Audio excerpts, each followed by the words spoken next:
Hey, what's going on, guys? It is another episode of For the Culture podcast. And thanks for joining us. And as always, I am excited. I have another really brilliant guest I'm just so excited to speak with. She goes by the name of Dominique Higgins. And, we talk a lot of real estate on this podcast. And, development is something that we don't always, hear about. So I'm really interested in, intrigued about, I found this young lady on social media and she has such a great following, just putting out such great content. And I was like, man, I got to get her on the show. So she's coming on the show and just couldn't be any more excited about it.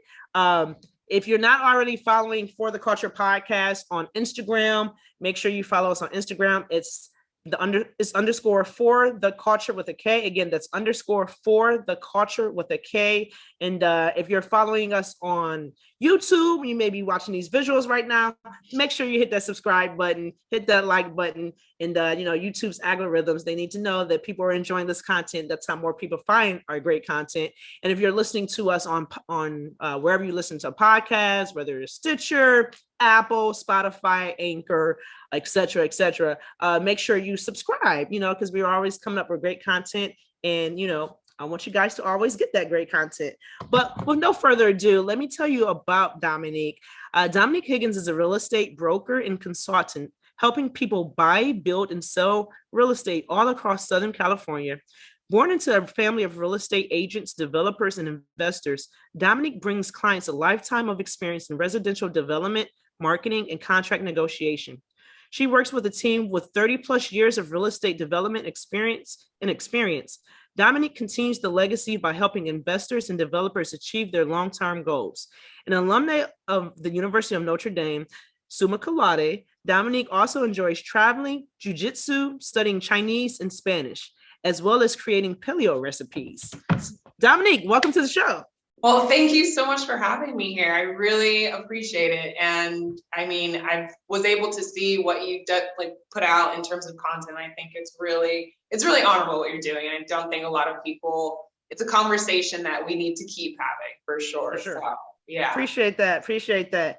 Okay, well, yeah. So, for our followers that's not familiar with you, tell us a little bit more about your background. We, obviously your legacy, you have a long, extensive background in real estate, come from a real estate family, but, tell us a little bit more about yourself, where you're from, what did you study in school, things of that sort. Yeah, absolutely. So I was born and raised in Southern California, born in Anaheim, actually, which is Disneyland area. That's the city. And yeah, I mean, when I was growing up, my mom was a real estate agent. She had been agent, then broker, and my whole life was real estate. So I literally, and when I say that, I mean, as a kid, it was me and my cousins, and we were demolishing the properties that she would buy. Yeah, we were put to work. She's like, oh, you want an allowance? I need you to take that tile out and go do this. And so I was really able to get this hands-on experience early on. And then from there, I just went to, I did take a break. So I was kind of I wanted to step out of California for college experience. So I went to Notre Dame, which was, it was amazing. It was everything traditional, huge football team, go Notre Dame. Hey, I'm a Buckeye fan, but I'll let you slide. Okay. I was let me do my plug right now. Cool. Yeah. And so while I was there, I had the opportunity to study. My major was entrepreneurship. So under management consulting, we had a concentration in entrepreneurship still. Nice. And there I was able to really understand what it meant to work with businesses individually in order to problem solve. Because that was just that was kind of how they formed and designed the program, which is where we had businesses in the local community come to us and say, hey, we're looking to do this, or we're looking to do this. How can we accomplish that? And so that very much, so as I headed into graduation and was kind of trying to figure out, okay, what am I going to do? Because I enjoyed that work so much. I loved brainstorming with people. I loved okay, what are we going to do? How do we do this? I love that. And so at graduation, I really had to figure out, okay, how do I make the two connect in a way that means something to me and kind of can help me bring out my experiences as well as what I've learned here. And so I returned to Southern California and I started working with my mom. So I hung my real estate license with her. And then I kind of formed this role for myself where for clients, I'd basically be doing the same thing. I'd be like, they'd ask the questions, how do we build like 3 properties here? How do we build 3 units here? How do we make this happen? How do we make this happen? And everybody else on the team was just too busy because they were too busy trying to find deals or trying to close them. And so I kind of really stepped up to that role of like, okay, let me go to all these individual cities. Let me talk to the planning officials. Let me figure out what's going on and how we can make these different things work, because I knew something was there. I just had to figure it out and kind of like dig it out, really. Sure. Yeah. Gotcha. Yeah. Okay, that's pretty cool. Yeah. So that's kind of what led me to become a broker eventually. And what I do now is I work with developers, not just as like playing real estate agent, but also consult, really. So Cool. That's, that's a really cool major too. I don't think many universities have that program available to where you can major in entrepreneurship. That's really cool. Yeah. They don't. Yeah. It's really, and it's crazy too, because I was the last class. I think my school caught on and they're like, hey, no one else is doing this. Maybe we should cut it. Oh, no. I mean, that's so cool. That I feel like that's the type of program that, you can get more students to come there because it's such rare. It's so rare. You know what I'm saying? So they went away with it though. Yeah. So we were like the last graduating class with that. And then they so instead of making a major, they made it like a concentration that you could apply to like any, like if you were an arts major, you can apply an English major, you can apply a concentration. That's probably School of B, right? School of Business. Is it like a concentration? Yeah, I was under our business school. Yeah. Okay, cool. Okay, but you know what? You said something that was really key there that really stood out. Basically, you were, you had these clients that, they had a need. They wanted to know, how can I build these units here, these 3 units here? Yeah. So, I'm always about value proposition and adding value. So right there, you saw that, what, people have a need here. This can be my niche. You know what I'm saying? Yeah. You became the expert there. So I think that's really cool. That's cool. Yeah. And it was really cool too, is just as I was making that jump into trying to figure all this stuff out, some like the most amazing laws that have passed in California started to come up. So we had, just a kind of brief example, but we had this law that came out, and I was literally sitting in the meeting when they first announced it, where you could take a single family house on like a large lot and build like a 5-story apartment building. And like, yeah, it was crazy. And I was like, this is when they first announced the program, and like no one had heard of it, but I was like, immediately I left that meeting. I was like, you guys, I got them on the phone. I was like, we need to do this. Like right now, we need to do this. Yeah. That's pretty cool. That's good. Yeah. It's better to be early than late, right? It always is, especially real estate, real estate. Yeah, for sure. So tell me a little bit more about, okay, so your mom was, put that gene in you as far as real estate. Yeah. So tell me how essential it was from, growing up, just that exposure, being a kid and, come help me with this project, help me put this tile down. What type of impact did that have on you in terms of moving you into staying into real estate?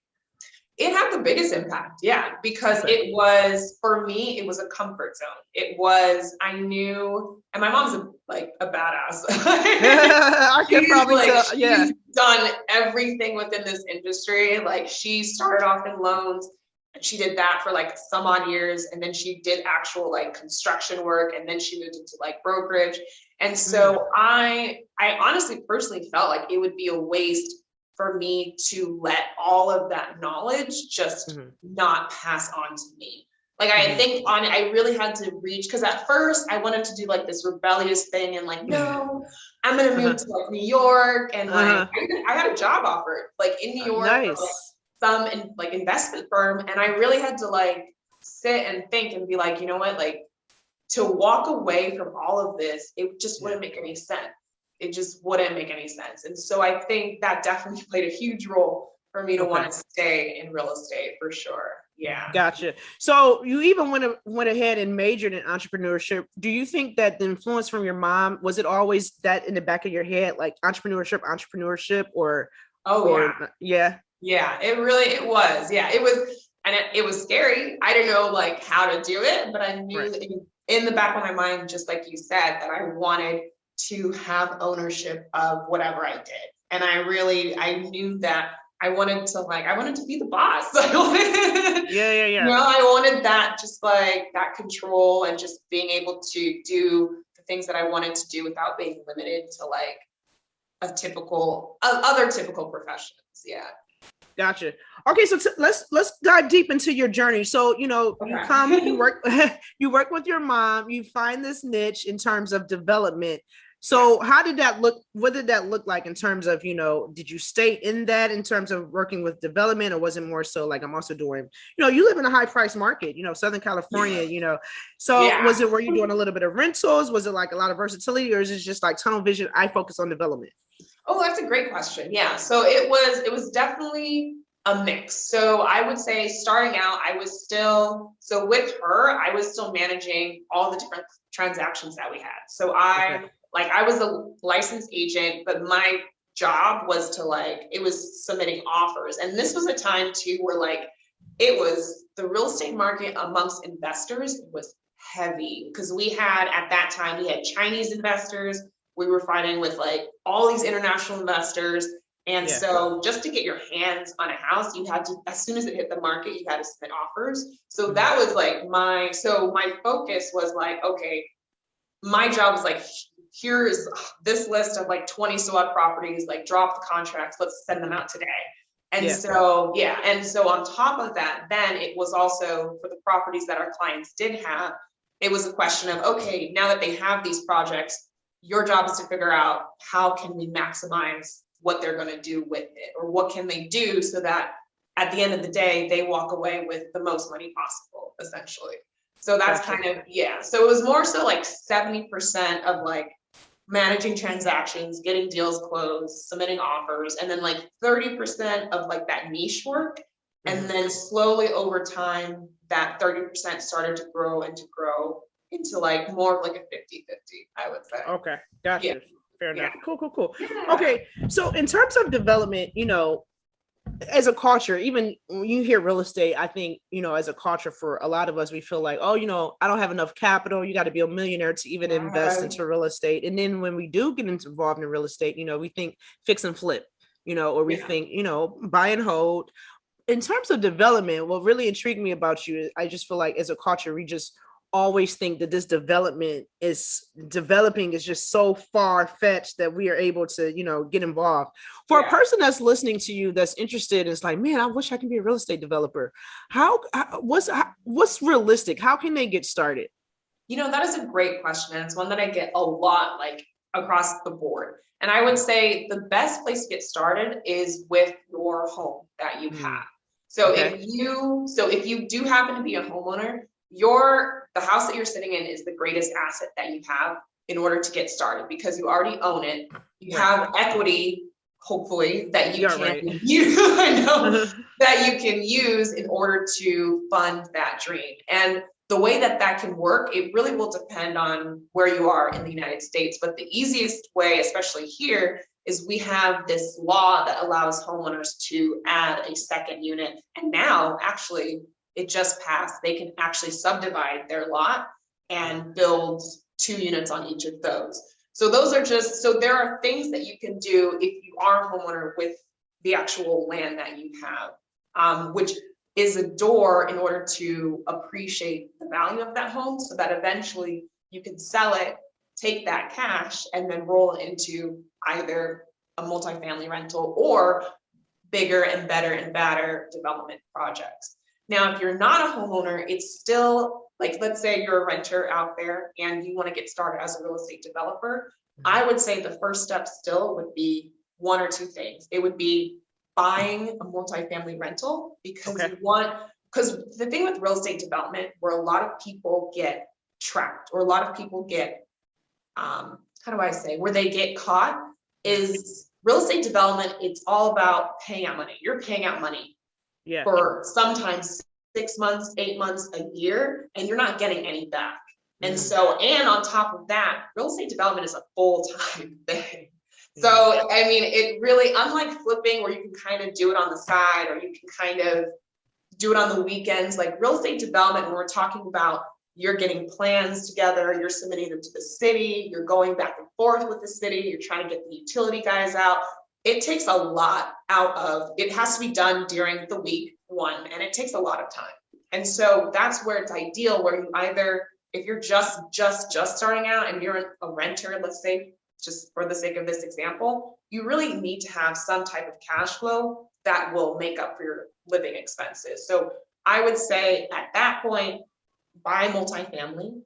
Don't even buy something for you to live in, just buy something that will create that income, and then take that time that you now have where you don't have to work to eat in order to figure out how to become a real estate developer. And that can be, and there's so many different ways. It could be partnering with another developer. It can be getting into real estate in some form or fashion that makes sense for you. Okay. Or, I mean, if you do want to kind of, and if for some people that might not be the thing, because I know multifamily, there's like this whole other world that you have to like learn about. Sure. And so if that's the case too, I mean, you can also take that route of becoming a homeowner and then using, and then specifically searching for homes that are, how do I say this? There are certain homes that are better positioned for development than others. And that all depends on the zoning. And so if you actually have an advantage, if you look up what the zoning of a property is beforehand and you understand what can be developed there, that not a lot of other first-time home buyers are looking at, you actually put yourself ahead, because years down the line, even if you don't have the ability to build out whatever that property can eventually be, you'll still have that kind of leverage or have that option later on when you do have the funds, or forever, whoever you end up selling to, you can say, hey, guess what? Like when I bought this property, it turns out this house is on a commercially zoned land, and here in Los Angeles, you can build 4 units by right, no special hoops you have to jump through, and it's like it's a pretty decent sized lot. Yeah, that's interesting there. So it seems as though, you know, traditional homeowners, it's all about buying right. Say for instance, if you buy a single family, something that's existing currently in a single family, but that it may have multi mixed use or multi-family zoning. With that being said, if that's the case and it's not zoned as a single family, you can build up or you can expand that to multi-family, huh? You can, absolutely. And here's the thing too, because I know it goes back to that, oh my God, how much is that going to cost? Like I don't have the money to build multifamily. It doesn't even matter. What you can do is you can still, it's called RTI development, where you can just get the plans drawn up and get them approved. And then when you do eventually decide to sell it, you can sell it with those plans. And there are developers who just go around and they'll buy up properties where the plans have been approved, and all they have to do is come in, build it, and move on to the next one.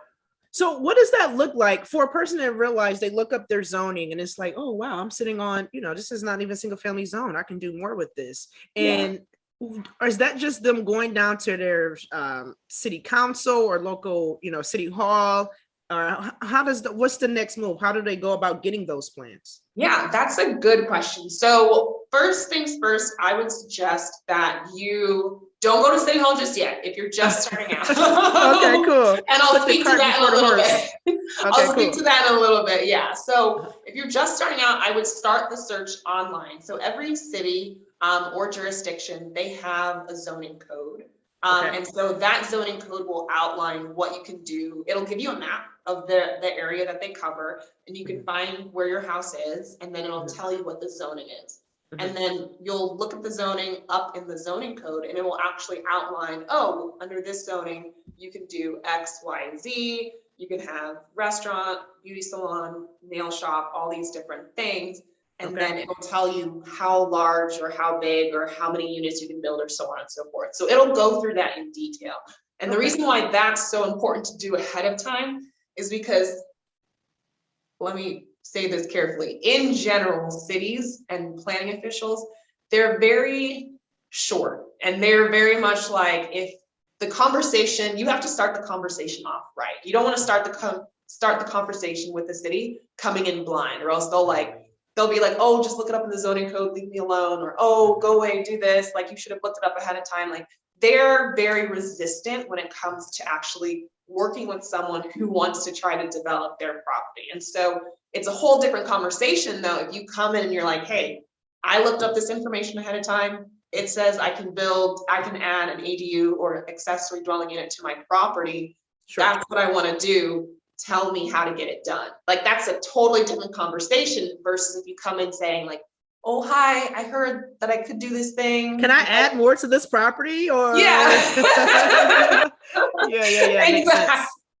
Exactly. And it's something that I learned very quickly too, because oh my God, I remember going into cities and like asking the question, or even like seeing, I remember this is like a quick side story, but I remember one time I was in the city of Southgate, and like there was this like older Hispanic woman. She comes in and she was like, oh, like I saw this like ad, and it said that I could build this on my house, like build an extra unit on my home. Like, can you tell me more information?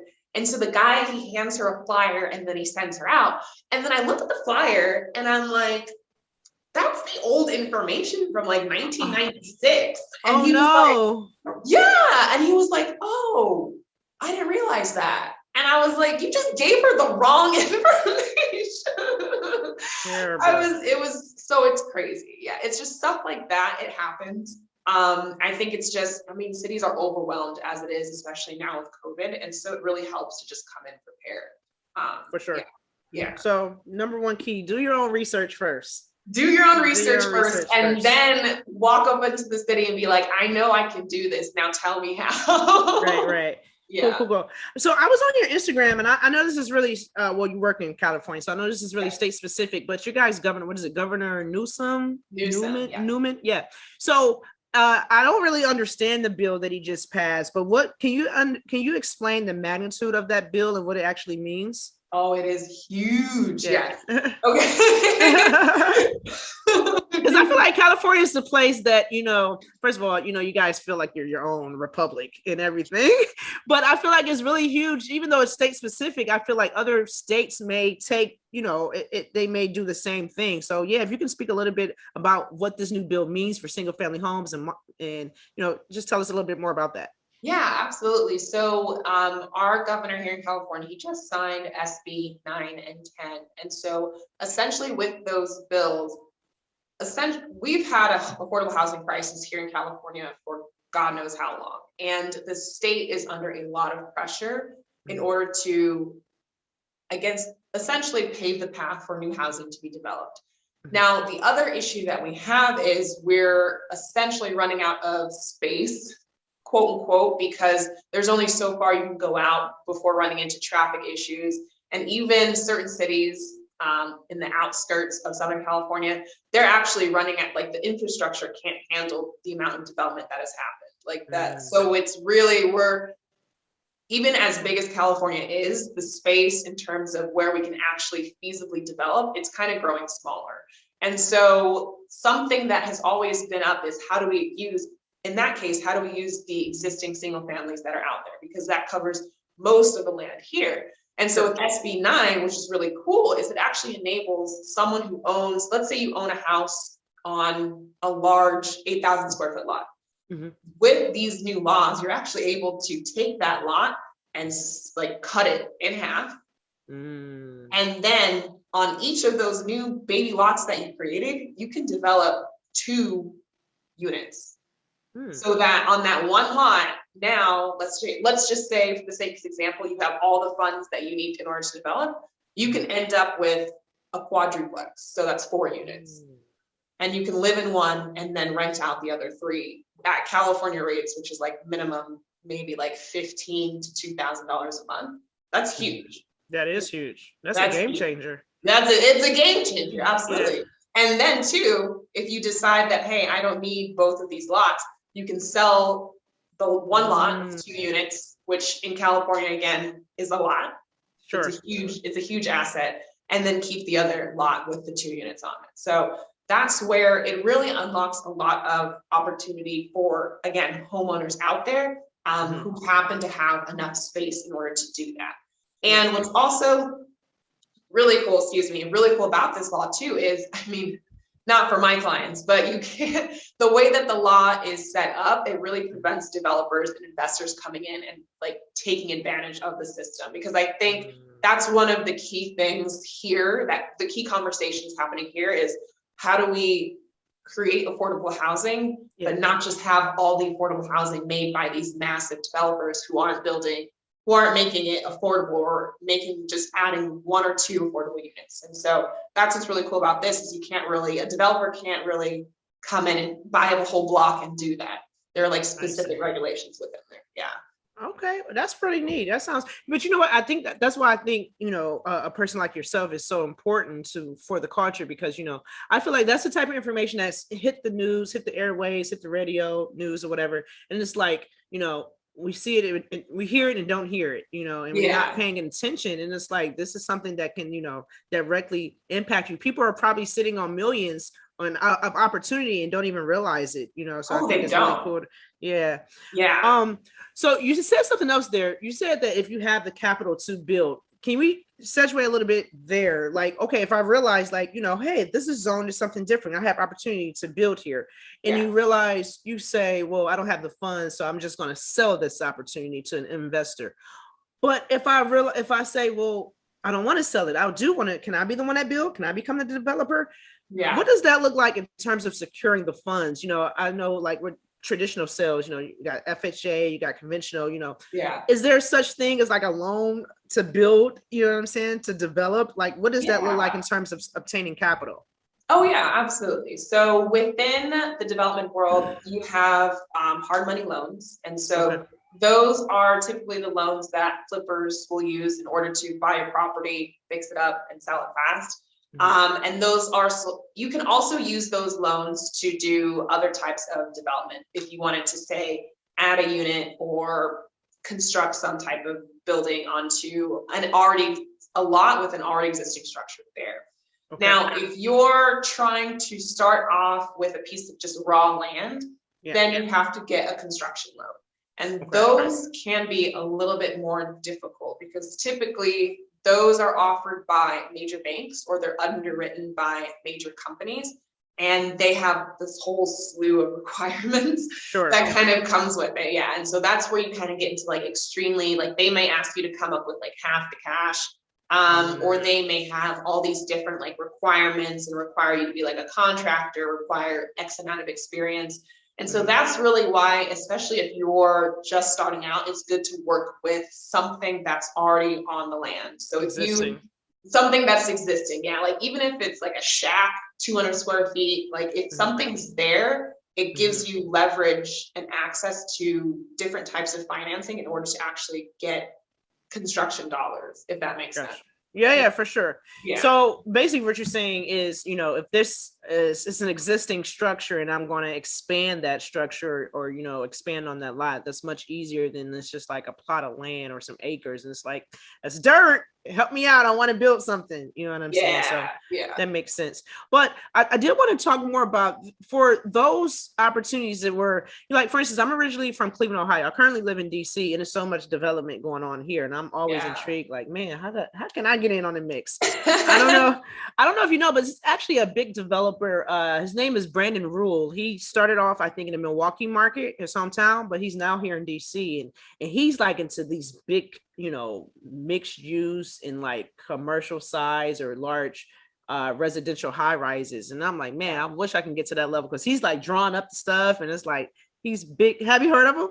I haven't heard of him, no, but that's, I feel like that similar type of development is happening like all over the US. Yeah, his name is B Rule on social.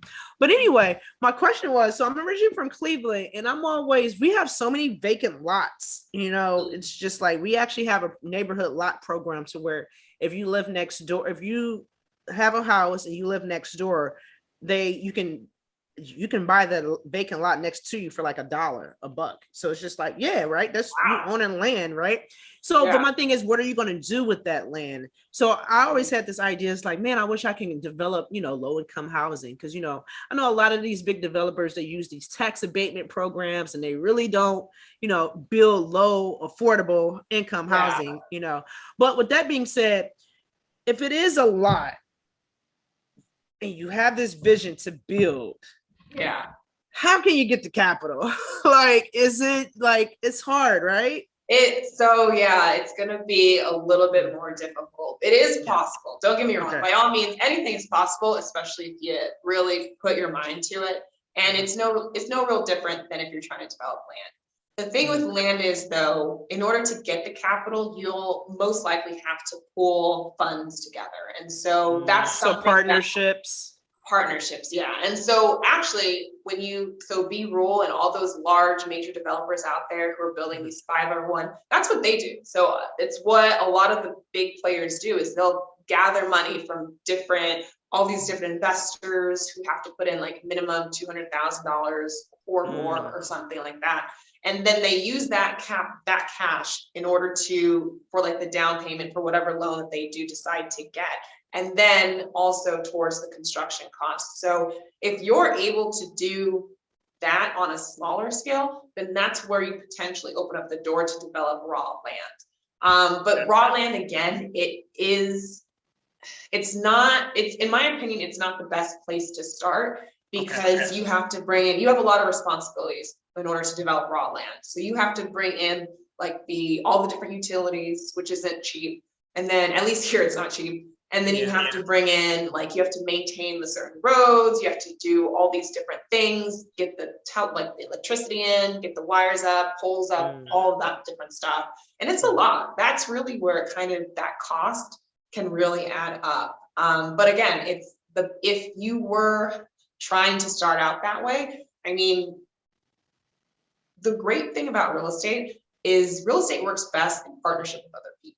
And if you're able to identify someone who can do the actual construction itself, like work with a contractor, and if you have a relationship with someone at a bank who's like really, really sold on the vision that you have, and he can just like, hey, this is the vision. Can you figure out how we can get this done? Or who's going to provide the funding for it? And then also connecting with local nonprofits to see like, hey, this is what our goal is. This is what we have. Like, what can you how can we work together to make this happen?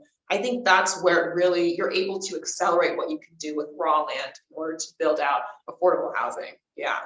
Gotcha. That makes sense. Okay. So yeah, it definitely seems, thanks for that clarity, by the way. It definitely seems that it's more, it's, I won't say easier because it's all difficult. It's all hard. It's all hard, right? But it seems, I guess I'll say easier for lack of a better word. Yeah. Easier to start with an existing fixture than it is, on raw land. Oh yeah. It would. And here's something too. And I know that here's the good news to that too. There are still a lot of vacant homes out there. Like I will like randomly look up like Detroit, Michigan, and there will be like homes that are just sitting there. And so those are opportunities too that, it'll be a lot of work. And it might seem like, oh, it would be so much easier just to plop a brand new house on a set of land. But those are still opportunities that are out there if that's something that like a listener would want to explore. But then you get into the question of how do you do it in a way that brings people back to the neighborhoods, and what amenities do you put into those neighborhoods that encourages people to come back? But there are always opportunities everywhere when it comes to that. And two, one thing that we kind of do is just look for, this sounds terrible, but look for properties that have burned down where there used to be a house and then it's no longer there. That means the utilities are still there. So for most homes, that means the utilities are still there. So you still have an advantage versus just trying to come in with raw land and try to develop that. So let me ask you, is there ever a time from your experience and the clients that you work with to where there's an existing fixture, this land has been developed and built on, but it's a shell. It needs to maybe even be demolished or. Oh yeah. Oh yeah. We have those all the time where we call that buying it for land value. And that's where, so there are those properties that are out there where the house has absolutely no value. Like it's done. It's seen its life. Thank you so much. Time for you to go. And so that's what our clients kind of specialize in, is tearing those down, sometimes to one wall or sometimes completely down. And then using, again, like those things that I talked about, the fact that utilities are already there, the fact that all these the foundational components that you need for a new development are already there, then they build brand new structures in its place. Yeah. So let me ask you, so is it, in terms of cost effectiveness, is it more cost effective to tear down, then build, as opposed to the raw land and you're just starting anew? Wouldn't it be more expensive to like tear down and start all over again? No, it's actually in my personal experience, it's more cost effective to tear down and rebuild than it is to build new. Now, there's something too where at least here within our building code, if you tear it down to one wall and then rebuild around that one wall, that's like the most cost effective thing that you can do. And that's what a lot of developers have done over the past couple of years. Is they'll buy a house built in the 1950s, they'll tear it down to like literally one wall is like barely standing, and then they'll build like this brand new 2,000 square foot mansion around the wall. Interesting. Yeah. You know what? I think I just witnessed that right down the street from me here in DC. And I was like, it's just this one, they just left this one wall. And it just looked so weird. And I was like, why didn't you tear that down? What are you going to do with that?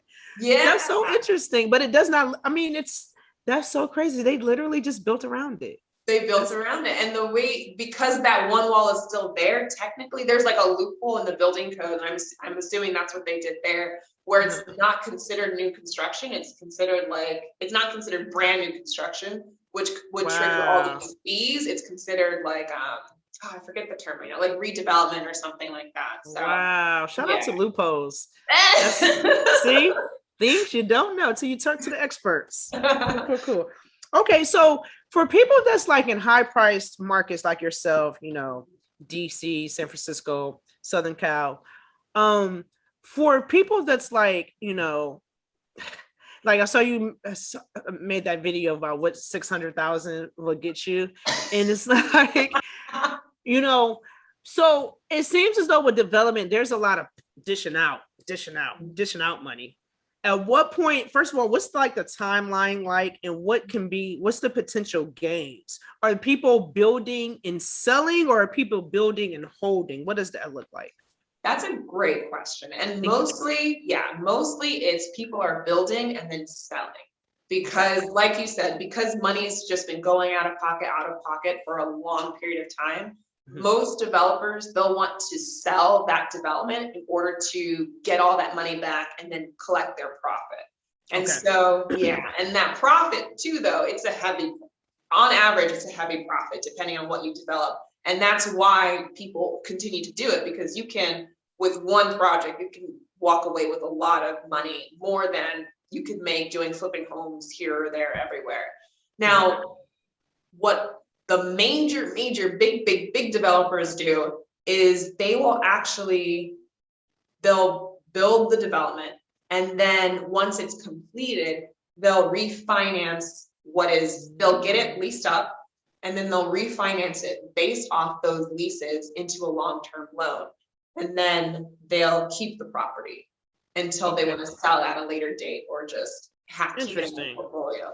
So they remain the landlords of that property. So sometimes, it really depends on the development. They can stay on as the landlords, so to speak, or they can sell it to, a lot of them actually end up selling it to like pension funds or like these major Wall Street companies who need cash flowing assets in order to meet their obligations. So, Interesting. So in California, even your clients, so, and I think this is something that we really don't even think about or fail to realize, like, there's a lot of, it's not just developers, it's something just for the big conglomerate. There's a lot of people that's developers that's like regular homeowners like you. There are, and it's so, and I'm glad you brought that up too, because there are like developers who are out. I think that everyone thinks that when I say developer, I'm talking about like, this major guys and do it. I'm like, these are like contractors who are like, have gotten fed up with their jobs, and they're like, I know how to build, and I want to build my own projects and like bring my vision to life and build a brand for myself. Or they'll be like, one of our best clients, he used to be a police officer. He was a police officer, he retired, collects his pension, and we've been working with him, and he buys rental properties, and that gives him the cash flow, and then he uses the cash to buy and build and develop projects. And does he build him himself, or did he build a team out? he works with a team. So it's like him and he has a friend who's a contractor. It's him and then another friend, like a childhood friend.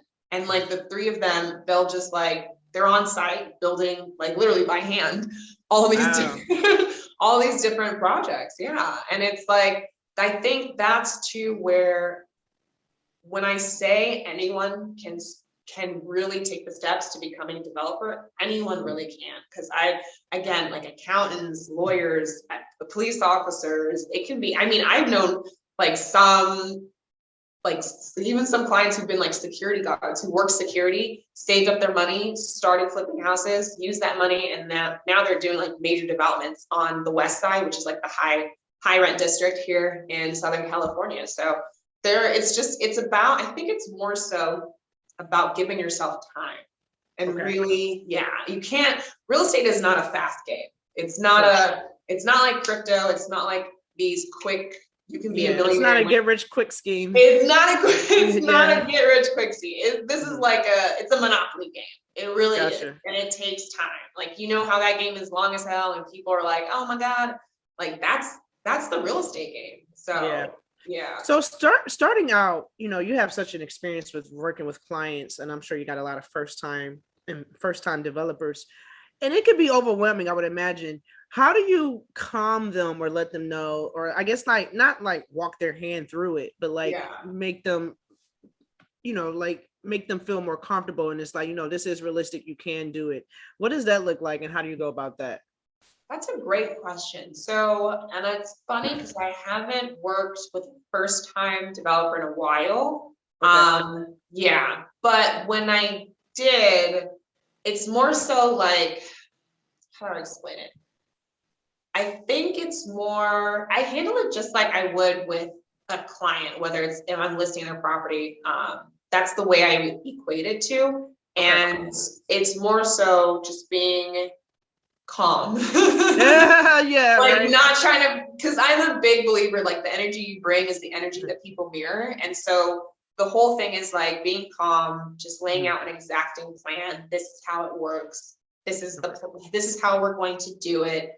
If you follow steps X, Y, and Z, we will get you there. And really it's a matter of just doing the steps. Yeah. And so I think that it can be definitely overwhelming. And I've seen some crazy stuff for sure. And then too, with those clients, we would be on site too, and just kind of walk them through different things and give pointers. And I think what's really great about the way that we set up our business too, is we'll have the more experienced clients network with the new clients if they're serious. Yeah. And then they'll like visit their projects and be like, hey, like I just went by your property. It's similar to the one I did a couple of years back. Here are a couple of things that you want to look out for with this city, or don't forget this thing. So I think in that way, my role is more to make them not feel alone in the process at once. Because I feel like when you start feeling alone with real estate development, that's where your head is like,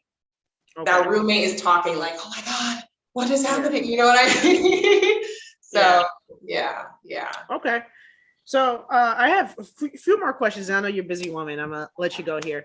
So for a person that's a newbie, if they're deciding like, you know, they've done their research and they realize like, oh, you know, I'm sitting on, you know, great zoning right here, I can do more. What does that look like in terms of building their team? Do they have to go, okay, somebody got to draw up these drawings, I don't know what the heck I need to build, you know?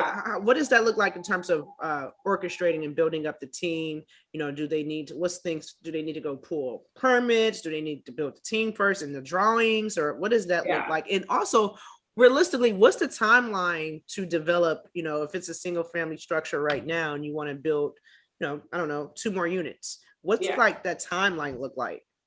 Yeah, that's a great question. So the timeline, I'll answer the second one first. The timeline for development, it has extended a lot considerably because, and a lot of that's due to COVID. The cities, I mean, at least city of Los Angeles, they've been backed up for God knows how long.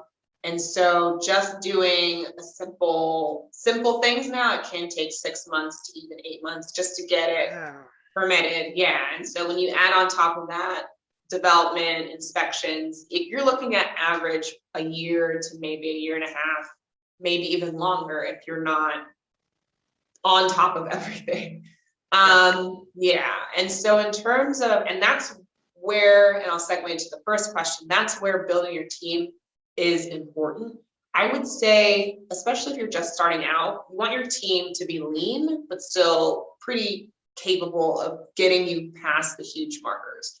And so finding that person, like you said, to draw the plans and get you from vision to paper to permits, that's huge. If you're able to find that person who can do it as quickly as possible and they know the system, meaning the city and their code department, that's huge. And that's something that will work to your best advantage. Absolutely. And then from that point, the other key people are who's going to finance the deal if you want to take on the actual work itself, and who's going to build it. And so those are really the honestly, if you wanted to form the leanest team possible, I mean, that's it. You want who's going to give you the money, who's going to draw up the plans, and who's going to build it. That's really the components. Everything else you can honestly, I mean, you can get away with doing yourself if you really put in the dedication and the time and the study. And then once it's there, I mean, you can have a real estate agent come in and sell it like that. That's their job. And you don't have to pay for that. Well, until you actually get an offer and so on and so forth. Yeah. So I think that's kind of the lean team you want to start with. And then two, even then, I would honestly start with that money person, because it does come down to building that relationship. That's the most important relationship, no matter what you do. And that's in any part of life, honestly. Like, you have a relationship with your employer. If you're 16 years old listening to this, you have a relationship with your mom who is like helping support you. You know what I mean? Like, yeah, you don't want to mess that up. You can't mess that up. Right. It's the money person. Don't bite the hand that feeds you. Yeah, exactly. Yeah. So it's a matter of finding that hand that is going to feed you. I'm going to keep that going on.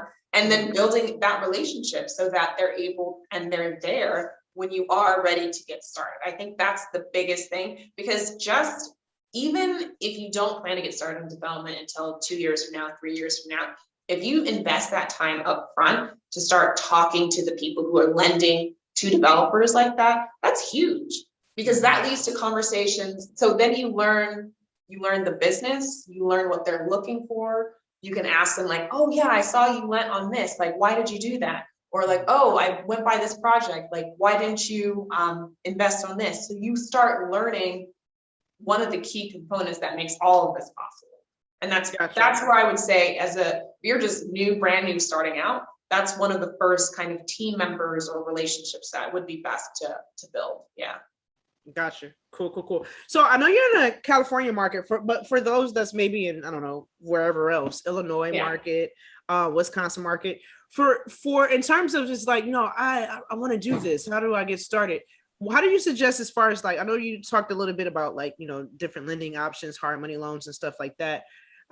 How can they find, well, I guess it's just Uncle Google, that has everything. in terms of finding the capital that actually are lending to developers, what is it, just a simple Google search? That's a great question. So I would say, Google's the best place to start. And then two, you can also, I want to say, you can reach out to other developers that are out there and ask them who they're using in order to fund their deals. And then also just getting on social media. Well, I would say like more traditional forms of social media, mostly Facebook. Facebook has become this huge element of networking for real estate. It's for sure crazy. And you'd be shocked at how many just real estate like professionals, whether they're lenders, developers, investors, all from all levels. Like I've seen major developers like the B-Rule you referred to, who are on Facebook like talking about what they do and like sharing what they do, or on IG. So go to social media too and just talk about what you want to do. Find the people who are doing it, reach out to them, and say, hey, like, who are you using to finance these deals? Or hey, who would you recommend? Who would you recommend I avoid? So on and so forth. Yeah. Good stuff.